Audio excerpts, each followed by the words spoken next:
This week on episode 182 of the Peak Performance Leadership Podcast, we speak to coach and expert Likky Lavji, and he's going to tell you how you can eliminate your blind spots and achieve peak performance. It's all about blind spots and death to your BS this week, folks. Are you ready for it? All right, let's do it.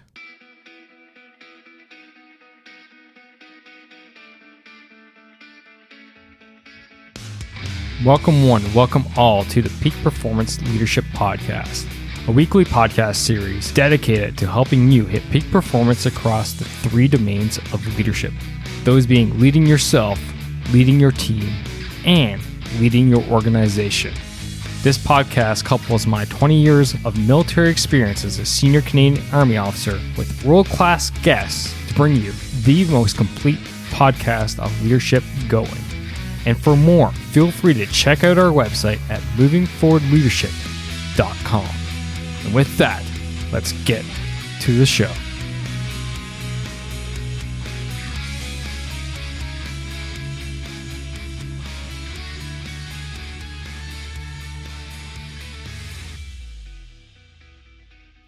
Yes, it is your Chief Leadership Officer, Scott McCarthy, and welcome to the show, the big show this week with Likky Lavji. Sounds like an interesting name because you know what? He's an interesting fellow.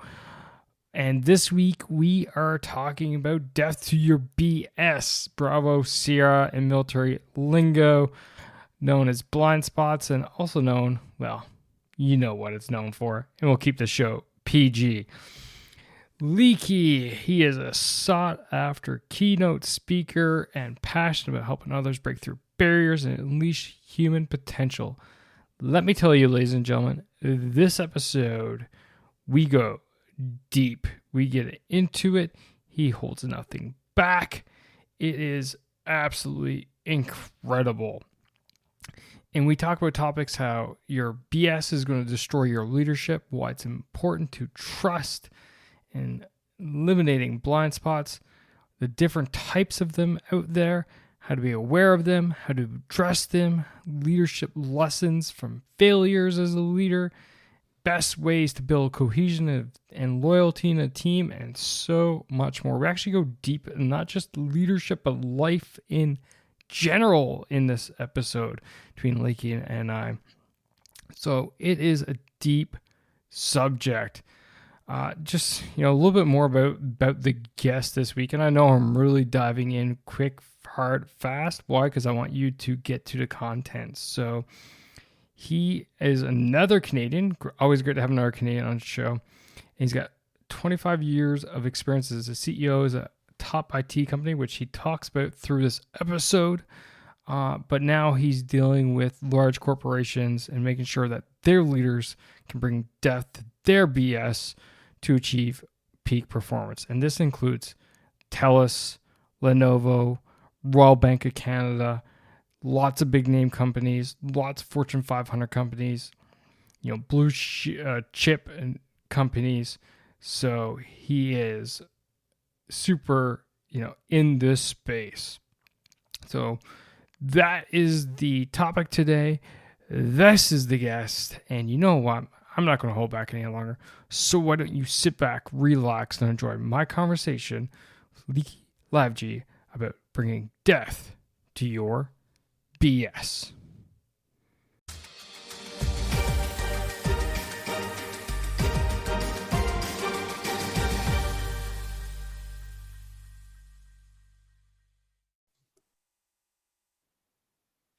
Likky, welcome to the show. So good to have you here, fellow Canadian.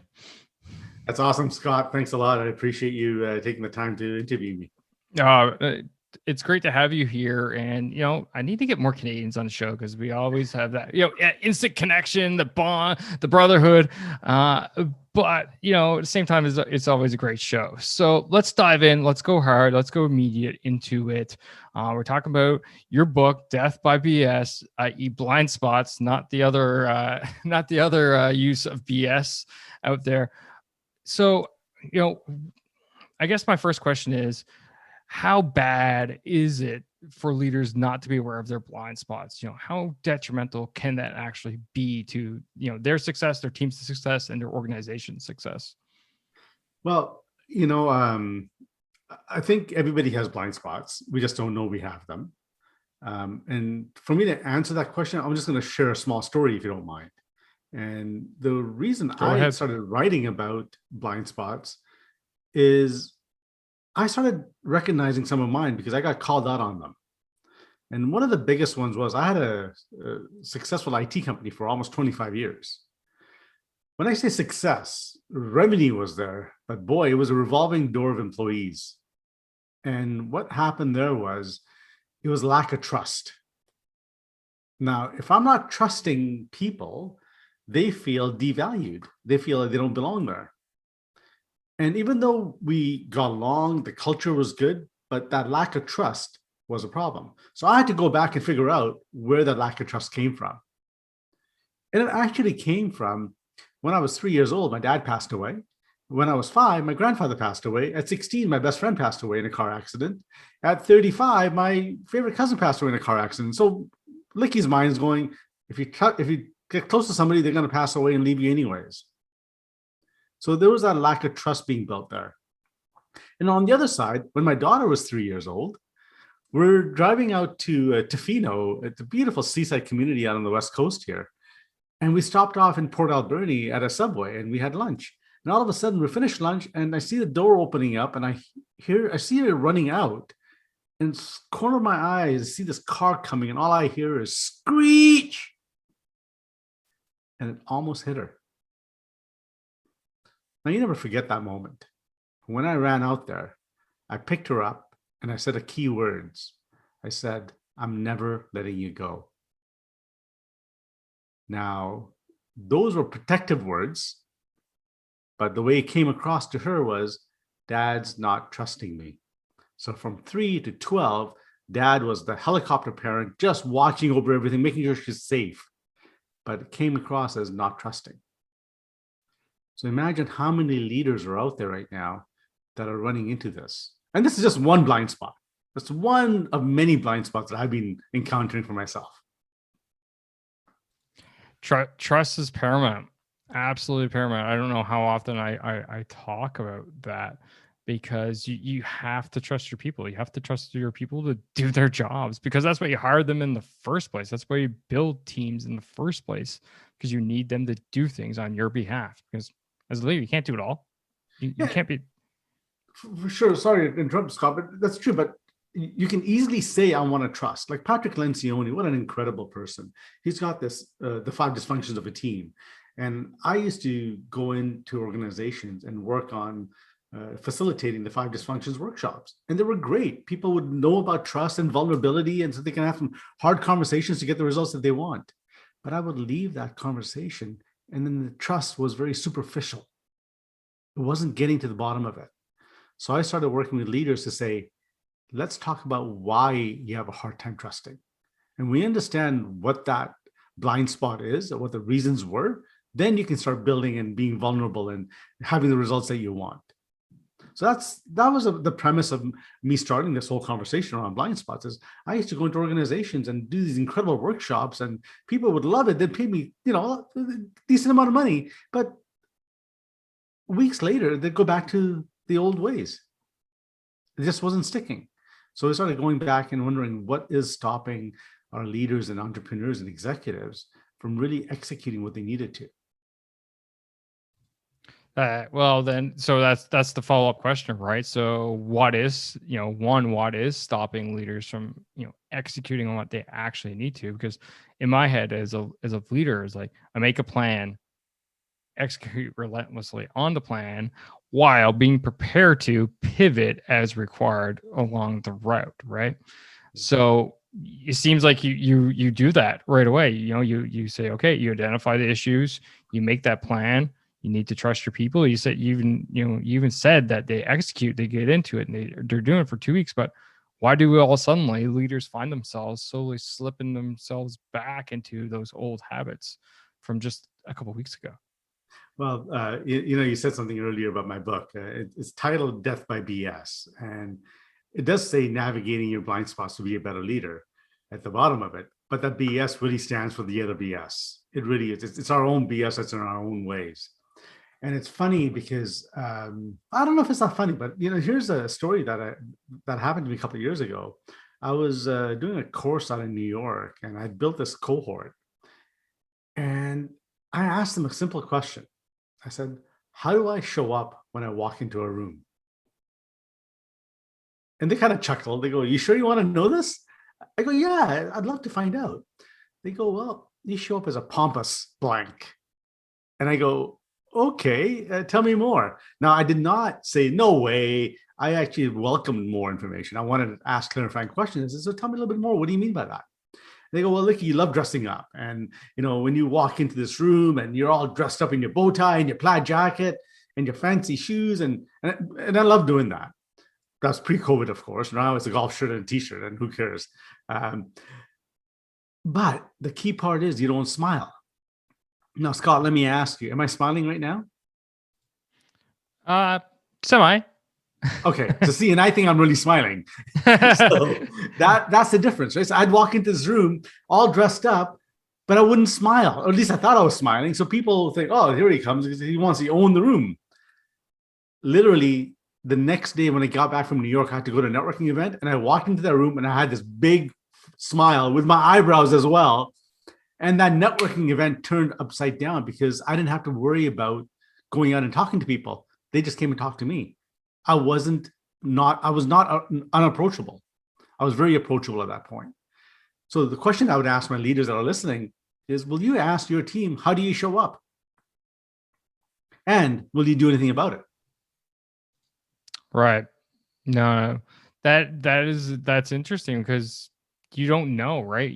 We have this perception from our eyeballs, but everyone else has their perceptions from their eyes on how we show up and how we hold ourselves and conduct ourselves and all this stuff. And that's got to be like one of the biggest blind spots of all, is how you show up and how you present yourself.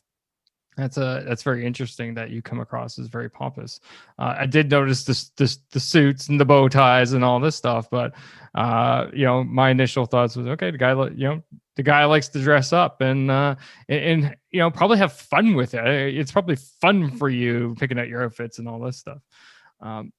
But tying boomerang back to the initial conversation that we're having revolve around trust, is that you have to have that trust established to actually believe what they're saying to you, right?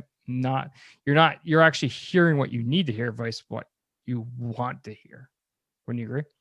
I totally agree. And as a leader, most leaders, and I say most, they've been groomed into that position. Either they are entrepreneurs and now they have this team that they have to lead. And you have to pretend that you know everything. But it's okay to say, "I don't know about this." That's why I've got this incredible team to help me with this. And that's my biggest thing right now. I've got an incredible team right now. And I tell them, "Look, I am the connector." And so there's a background a little bit. There's 8 styles and blind spots that we've defined in an assessment. And one of the styles is a connector. So you're visionary, you're like starting projects, but you don't like finishing projects. So that's me, totally. But now I say that up front with my team. I said, "Look, we're going to have a meeting today. And it's about, I've got this vision. Let's just see where it goes. Let's see where it lands." So they all know. But before, what I used to do is have these meetings and just start talking. And they're like, "Oh, here we go again. Likky's having these other meetings and these different visions, and we're not going to get anywhere." But another example I'll use here is my wife. She's the peacemaker / analyzer. And those are 2 other styles in this assessment. I would say to her, "Let's go on a holiday." And next day I get this incredible 30-page email about the sand that we're going to be stepping on and the history about this lava, the volcano, about Hawaii. And you know what I do? I don't even read that message because it's 30 pages long. There's way too much detail for me, but that's the way she communicates. Once we know what the blind spots are for each other in an organization, we're able to start communicating the way they need to be communicated. So now what she does is sends me an email and says, "We're going to Hawaii for 12 days, and here's a dollar amount." And then there's a 30-page email. Now, in fact, I actually read some of that 30-page email because she's got my interest and I'm excited to go. So we're communicating the way we need to be communicating. And in organizations, I know leaders will want to have an impromptu meeting without an agenda.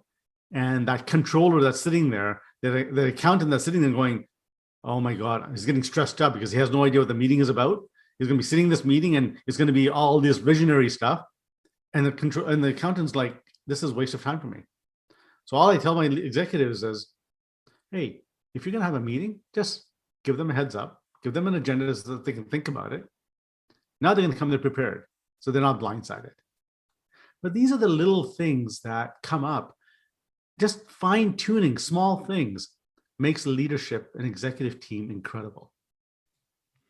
Love it. Absolutely love it. And one part really resonated with me in that whole bit was the need, I would even go say requirement for leaders out there to communicate in the way that their subordinates understand. I don't know how many times I've come across leaders saying, oh, they just don't understand me. They just don't get it. They don't get it. And I question them. I go, is it that they don't get it, or you're not communicating to them in a way that they understand? Well, they should know how I think. Right, but it's like you're speaking English and they're hearing German. They'll get a couple words because there's some similarities between English and German, very little, but they'll get a couple words, and the disconnect is massive.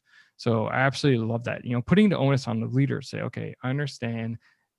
Scott needs to hear it this way. Likky over there needs the 30-page document, which you said you didn't. So I really like that. Now you mentioned the different types. Yeah.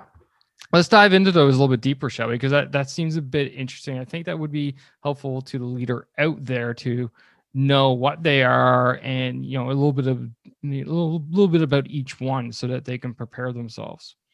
Well, I think what every leader should do is just take the assessment that we have. It's a free assessment. And we can put the links in the show notes, I guess. But it's at likkylavji.com. And if you go to that, you take the assessment. It's literally a 4-minute assessment, and the results that we get out of that are incredible. You get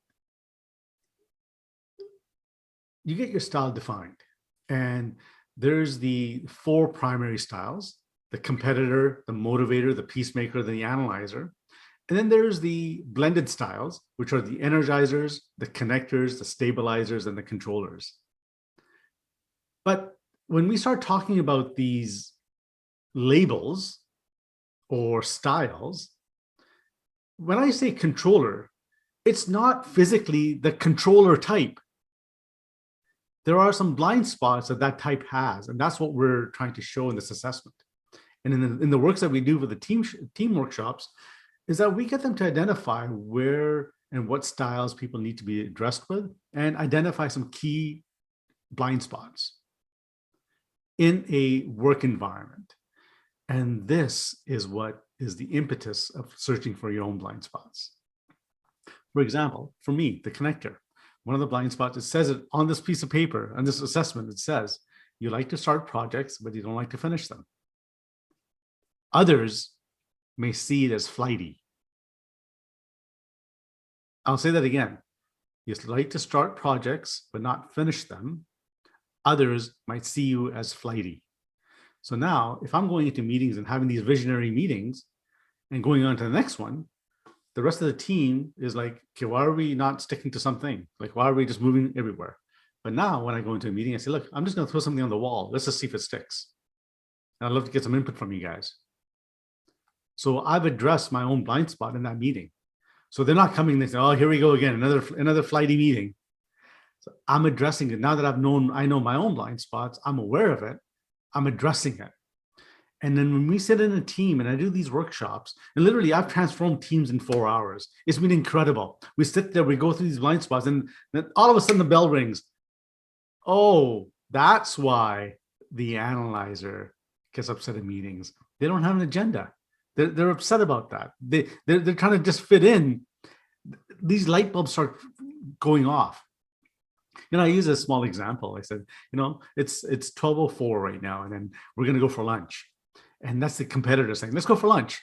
Great. They go into the motivator's office, right? And the motivator goes like, yeah, let's go for lunch. What are we going to do? Where are we going to go? What are we going to do? And then the connector's office, connector's like, we should call everybody else, make sure that we're all going to have fun. And they talk about the lunch. And it's like 12:15 by the time lunch is not even started.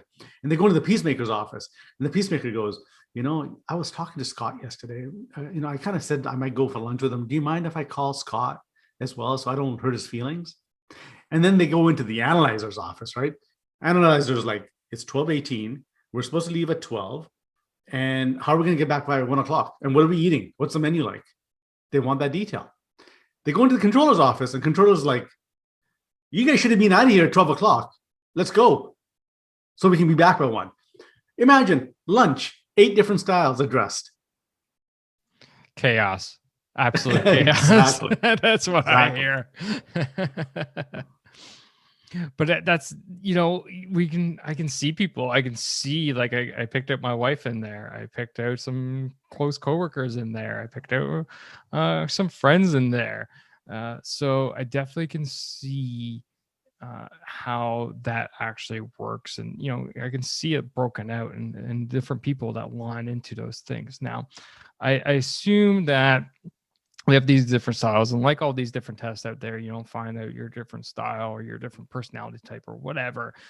We're not all 100% one of them, right? There's always a little bit of overlap here and there. Would you agree to that? For sure. I show up as a connector, which is a blend between a motivator and a peacemaker. When I'm at home, my role is more of a peacemaker, and when I'm in the workplace, my role is more of a motivator, a storyteller, a visionary, a person that's out there just looking at the big picture. Imagine me being like that at home. I am. We talk about big plans at home, but I also have to be the peacemaker and understand that change is hard for peacemakers. My wife is a peacemaker, and when I say, I think we should move next week or next month or even next year, she's like freaks out. She doesn't want change. She needs all the details. So we have to understand these different styles and where they fit in. So when I said she's a peacemaker, she's also an analyzer. She likes a lot of detail. So when we know the styles that people need to be addressed with and talked with, we're able to communicate in their language. Now, there's this incredible book called The 5 Languages of Love, right? Which has been out for decades. I call this the 8 languages of business. And if we can go to these 8 languages and understand what the people's languages are, your BS gets out of the way, and you can actually have some really deep, meaningful conversations, and that trust is built immediately. Imagine sitting in a room and sharing your blind spot with somebody and saying, man, I can't believe I had this blind spot. I didn't even see it. Now I'm aware of it. I'm going to work along with it with you to make sure that we achieve the results that we need to. I would even take it a step further and just getting your whole team together and say, all right, let's do this. Let's do this all together. Like you said, it doesn't take that long. I literally did it while you were talking a while ago, and I'm much like you. I'm a connector, so it does not take long at all. 14 questions, bam, you're done. My point is that get the team together, take those couple of minutes, go through it, and then sit around and discuss it. Okay, and read the report, and then start discussing, and then you can actually see different scenarios pop in your head, right? When that blind spot of blind spots or type gets removed, and you go, oh, that's why so and so reacted this way at that situation. That's why I interpreted this that way at that other situation, and so on and so forth. Very early in the podcast, I'm talking maybe episode 30 something, and this is 182. So we're talking about 150 episodes ago, 3 years ago. Crazy to think. I had a gentleman, a 40 under 40 guest on the show, Terrence Hughes. Great guy. I should actually call him up and get him back on the show for fun. And Terrence ran a small medium-sized business, steel business. And the key to his success, he told me, was that he had everyone go through the Myers-Briggs test, right? And then what he did was, not only did he have everyone do it, but he had them write down the results on their doors. Yes. So that when I walked to I walked to your office and I saw those different, traits there, I knew, okay, I need it now to adjust my style to yours. And I think, doing these tests and reading these books are all great, but when you don't enact to the point where you need to be open about it, then this is where you're actually missing, to me, the pinnacle of being able to implement it. You're bang on. I keep on joking with my team. I said, we need to start a tattoo parlor so that we can tattoo the styles on their foreheads so we can understand how people want to be communicated. I think that's bang on. And as we do these team workshops, those styles become so common and so natural to speak to that we understand. Now, I want to make sure that we understand something here, that this is not about giving in and being stepped on and changing for somebody else. This is just being aware of how you show up and what your blind spots are, so you can address those. It's no different than when you're driving, you're checking your blind spots because you don't want to get hit. But in life, for some reason, refuse to check our own blind spots. So this brings it out. Our conversation, my book actually brings out your own blind spots. And then you can start addressing them and being aware of them and shifting that relationship that you have with your loved ones and with your work environment.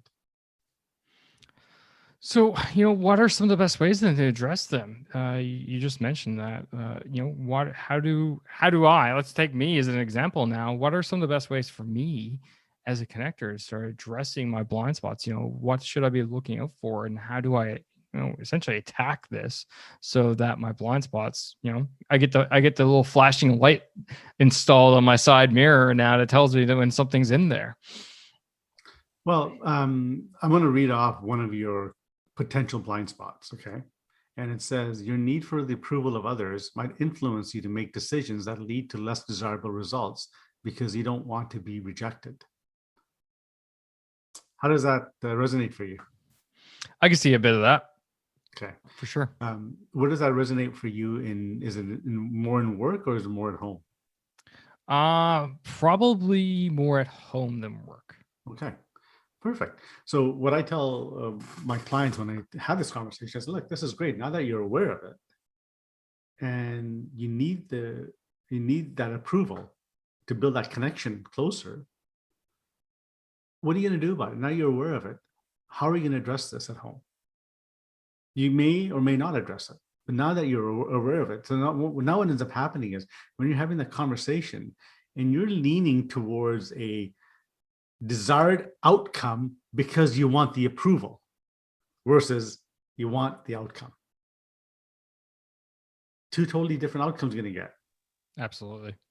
Right? So now if you read this and you get this and you're going to be just aware of it, okay, you know what, let's just have a great conversation. And the outcome is, I want to go do this with you, or we should do this. And you're not looking at forcing a conversation, forcing a outcome because you want the approval, right? And a lot of us have that blind spot. But see, these are things that when you start reading this and start having this conversation and reading the book, it comes to light and start becoming aware of it. And as you become aware of it, your behavior and actions start changing. And you really become raw and real. And that's when life starts beginning, when you're just true raw. People say to me, like, you are like right out there and just sharing everything. Why? I said, I don't want to hold anything back. Like when I released my book on March 31st, there was this sense of relief that now the world knows my story. I don't need to hide anymore. I don't need to say I had a great IT company. I did have a great IT company, but I sucked as a leader. And it's just truly an apology to all of my employees for the last 25 years. And I have no problem saying it. I have no shame in saying that. What I've learned from that is incredible. I get to get out there and now teach incredible leaders from my mistake. It's tough being alone as a leader. You're often in situations where You're not sure where to go. You're not sure what's the best decision. Yet, as Colin Powell once said, it's lonely at the top. And reality is, it takes time. Sure, you can read books and listen to podcasts such as this one, but nothing beats experience. But who has time for experience when you're at a situation right now that requires experience to lead yourself, your team, your organization through? That's where coaching comes in. You see, coaching enables you to unlock the experience in others. Right here, right now, you have 20 years of military service plus 150 plus episodes of interviews and topics and research sitting at your disposal. So what are you waiting for? Are you ready to level up your game, become that leader that you know you're meant to be? Are you ready to go to the next level? If so, drop me a line, scott@movingforwardleadership.com, or swing by the website and book a discovery call through movingforwardleadership.com/book. And let's get you moving in the right direction, leading better, leading more effectively today, right here, right now. Starting off with leading yourself. And then let's focus on how you can build your high-performing team to drive your organization's output higher, faster, harder today. Not next week, not next month, but today. All right, folks, that's it. Now let's get back to the show. Powerful words, man. Powerful words. Wow. So for the listener out there, Likky asked me what I'd wanted to get out of this show. And I told him for the audience to basically come off of this show and share it with someone immediately. And this is going to happen. I can tell you right now, this is going to happen right now because, yeah, definitely powerful words. And in fact, I'm going to be posting this raw video up in our Facebook group, our free Facebook group for the listener out there. If you're not a part of it, I don't know why. Come join. It's probably kicking around 23 to 2,400. No, it'll be even more than that by the time this gets released. I'd say be probably around 2,500 people in that free Facebook group by the time this gets released, talking about leadership and having real conversations. So if you're not part of that group, then just go to movingforwardleadership.com/group and they'll just point you right to it. But I love the, authenticity, the vulnerability there, Likky, about, your success and also your lack of success as a leader. So I'm actually going to detour for a quick second, and you kind of hinted at a door. So can you tell us some of those hard lessons that you learned from being a successful businessman, but not a successful leader in your time running your IT company? Because I love learning from lessons of failures, because then they're not failures. They turn into lessons. Yeah. I get called into teams these days, and it's usually the comment from an executive saying, can you come in and work with my team? There's a real problem there. We're not getting along, and they're having a hard time communicating, and they are having the problem. I wish they would change. And I love those conversations because as soon as I get in there, we have these hard conversations, and they quickly realize that they're the impetus of what that foundation looks like. And when I talk about my success in companies, but my failures, I look at my teams that I've had in the past. Boy, if I would have just trusted them, we would have had an IT company that would have transformed the world. That's the kind of people we had. But by me not trusting them and always looking for the next best person, the next best thing, I wasn't focused on what the outcomes were, which is help people in the IT world. I was too focused on myself and too focused on the money, too focused on making sure I had the right people that did the right job. I did. I had them in front of me. I just never noticed it. So I always ask my leaders to think about, as they want to build that company to where they want to be, and they know why they're in business. Trust the people. And if you're having a problem with the people, understand why. Yeah. No. Wow. Yeah. Definitely love it. Your most likely your best employee is already in front of you, right? Yeah. Most of the time, and I often find when I do my coaching, very similar situation. I was smiling if you noticed when you started that, because I knew the direction you're roughly going, in that the team's not Cohesive. working together, not cohesive. Thank you. Yeah. Team's not cohesive. They're not giving me what I'm looking for. Blah blah blah. I'm like, okay, well, that's how, again, back to that communication bit that we talked about. Like, how are you communicating with them? Are you talking to them in a way that they understand?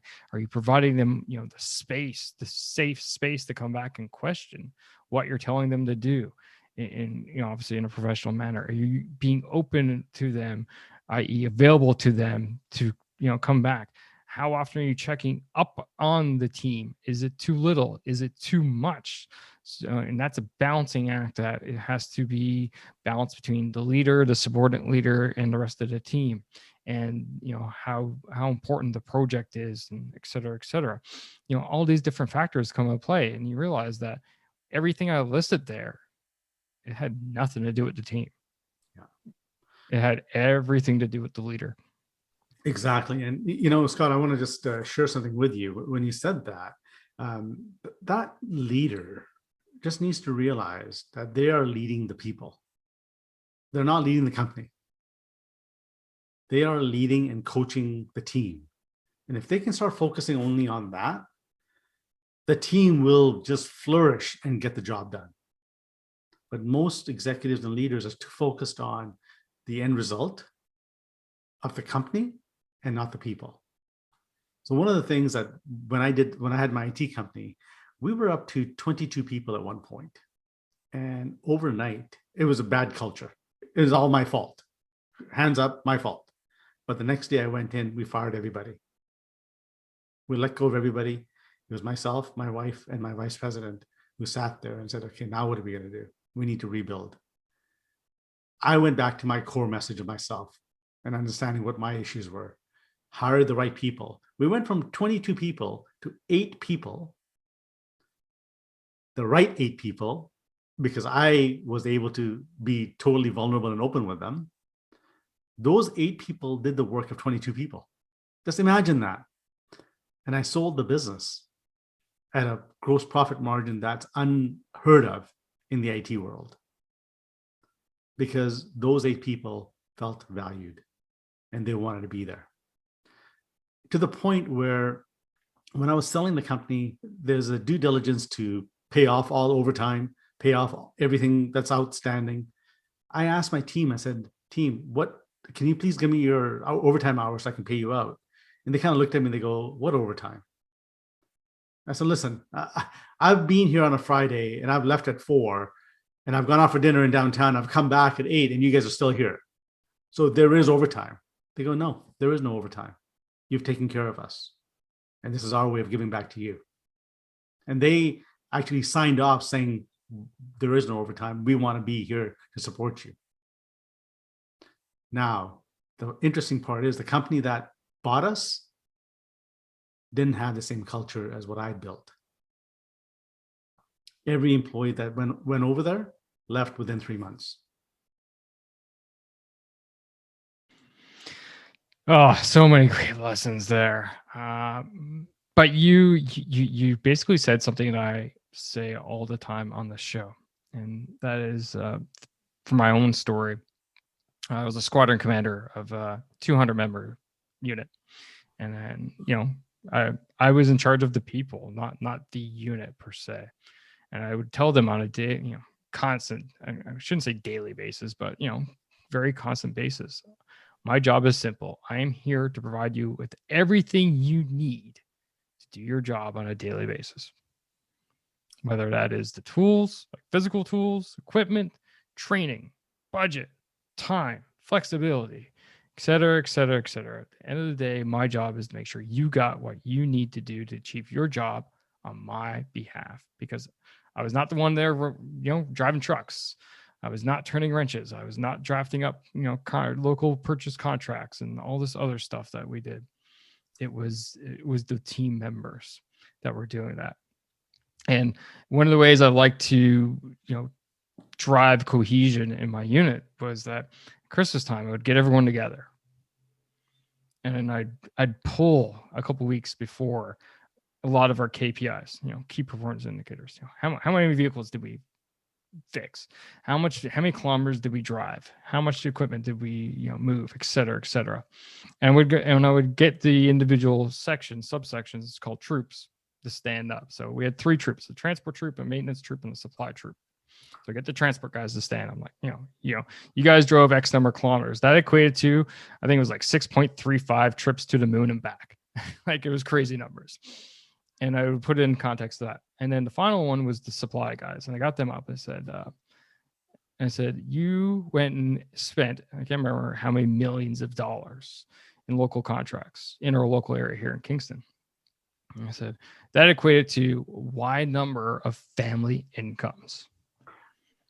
Right. And you can just see the pride in people, and like, and end of the day, very much like you said, there were people working long days, long hours.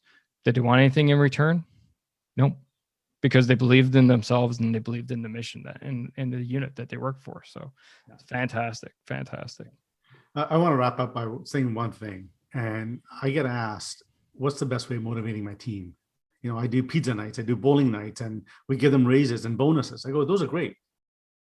But when's the last time you looked in the eyes of your employees for 2 minutes and just said, how are you doing? And those 2 minutes makes that difference. That's going to keep that employee happier and stay longer. I used to have a rule in my IT company when I converted to the 8 people, that when you come into the office, you got to go say hi to everybody and then come and say hi to me last. And the biggest reason for that was I wanted to see how you're doing. If you're having a challenge at home, if your cat died or your dog died, or you had an issue with your spouse, I want to know that so that I can be present for you and help you through the day.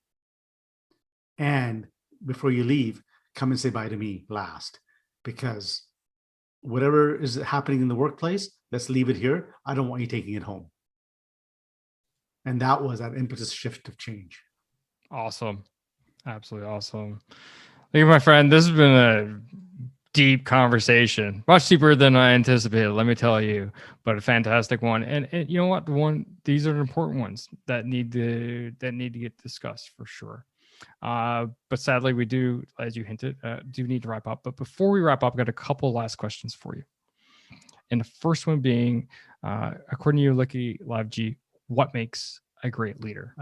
Be present, be open, and understand the other people in your team well. Get to know them well. Beautiful. Love it. Final thing is, where can people find you? How can they follow you, be part of your journey? It's all about you now. Shameless plugs. Have at it. LikkyLavji.com, LIKKYLAVJI.com. There's the assessments on there, websites on there. I'm on social media on LinkedIn under Likky Lavji. The book, Death by BS, at Amazon was a top seller. And it is to help you transform your life. If you're looking for that little bit of a push, I recommend just picking it up. Awesome. And as always, it's easy for you. Just go to movingforwardleadership.com/182. 182. The links are in the show notes. Sir, fantastic conversation. It's been an honor. It's been a pleasure having you on, and definitely think that the audience got a lot out of this one. So Scott, thank you very much. I appreciate you, and thank you for what you do for the leadership community and the world itself, and your service as well. And that's a wrap for this episode, ladies and gentlemen. Thank you for listening. Thank you for supporting the Peak Performance Leadership Podcast. But you know what you could do to truly support the podcast? And no, that's not leaving a rating and review. It's simply helping a friend. And that is helping a friend by sharing this episode with them if you think this would resonate with them and help them elevate their performance level, whether that's within themselves, their teams, or their organization. So do that, help me, help a friend, win-win all around, and hey, you look like a great friend at the same time. So just hit that little share button on your app, and then feel free to fire this episode to anyone that you feel would benefit from it. Finally, there's always more. There's always more lessons around being the highest performing leader that you can possibly be, whether that's for yourself, your team, or your organization. So why don't you subscribe? Subscribe to the show via movingforwardleadership.com/subscribe. And until next time, lead, don't boss, and thanks for coming out. Take care now.